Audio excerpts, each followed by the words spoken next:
newspaper where I was working. I saw this young blonde and I was smitten. But I was also very slow. And it got to January when Penny wanted to do a story in the mountains, which was a 3-hour drive away. So I packed her. You're So I packed an overnight bag. And what I didn't know, that the overnight bag should have been a 50-year bag.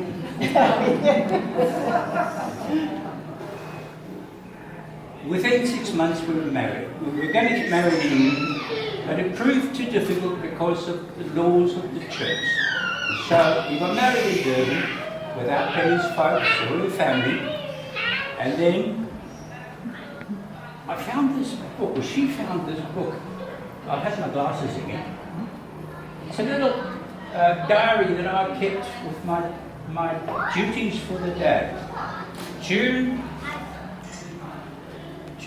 let me find June. You see, even with my glasses I can't see. Entry, one word, it says, married. Wednesday, 21st, it says, day off. In brackets, honeymoon.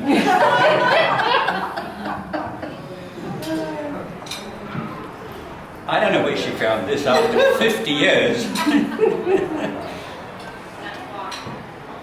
On my birthday, the 25th of June, Penny flew off to London to have a honeymoon with her folks and Rose. I joined a month later and we had a very exciting honeymoon through Europe and England on our own. Returned to Durban, and about a year and a half or 2 years later, Penny brought me back to Australia to meet the Australian contingent. To say that I was out of my depth is an understatement. I couldn't even see the bottom. We moved on to New Zealand and then went back to South Africa. One day Penny came home to me and said, "You were going to be a father." I didn't know. What had been going on? But Kate Judy arrived with attitude.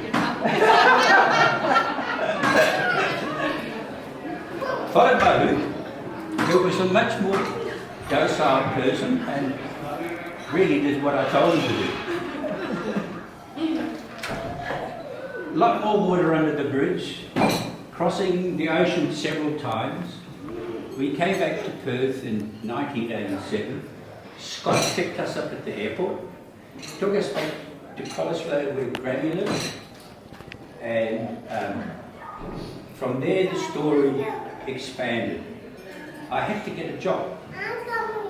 I thought I could freelance, but at that time of the year of life, Perth was full of entrepreneurs with four on the floor.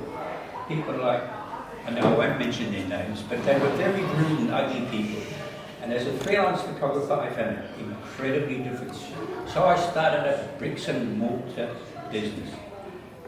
But it was only possible because Penny got a real job. From that to going to Fremantle and taking on a business that existed and changing it into our own style. Penny then left a very lucrative job and came to work for me. But that's when my salary dropped, because she was doing the wages.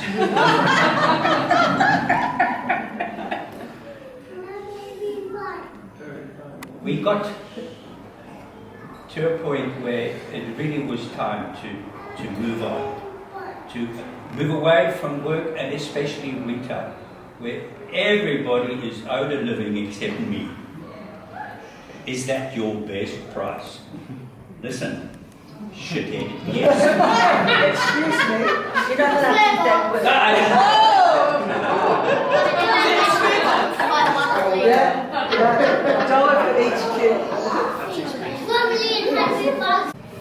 I said a few words. I get emotional. You're allowed. Excuse me. You like to get emotional. Yeah. It's all right. Any woman that's prepared to spend 50 years with me deserves a medal. So you get a gold medal.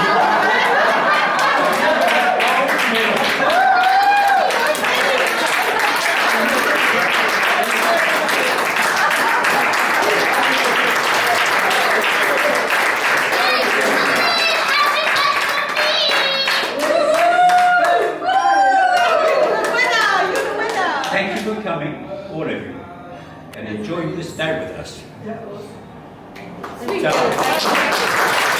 Reflecting over the past few weeks, knowing that this was looming 50 years is quite amazing. I just happened to come across a time photograph, which is on display over there.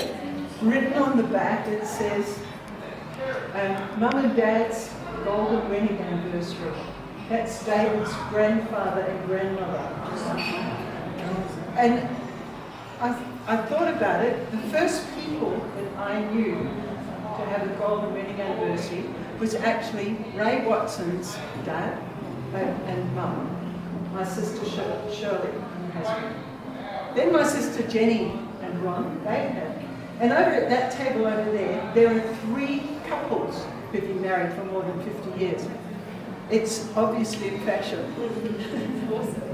Amazing. I just wanted to say a few things about the guy that I married who puts himself down. Not many blokes I know would take on a lady from overseas knowing that she's probably going to want to go there one day.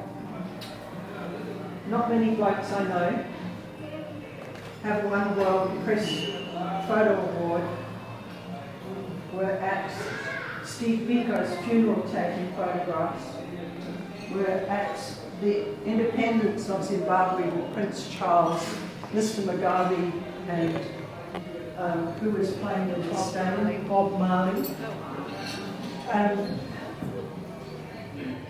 Photographed game captures, then changed his life completely on behalf of myself and these 2 wonderful offspring of ours, and came to Australia. Runs not 1 but 2 successful businesses, and the second one meant that we could meet some amazing people, like the Taylors. In fact, in the first business we met Linton and Lorraine. Robin worked in Doug's first shop, and the Camera House adventure was actually responsible for half the travel that we did. It was compulsory to go every second year overseas. But I just wanted to say something that about my mother, meeting Dave for the first time in London when I went on honeymoon with my folks, and then Dave arrived. My mother, unbeknownst to me, wrote a letter to my cousin a couple of days after Dave had arrived in London. And she told Viv what she thought of Dave. She said, I liked him straight away. Which was just wonderful. She went on to say, he's quiet.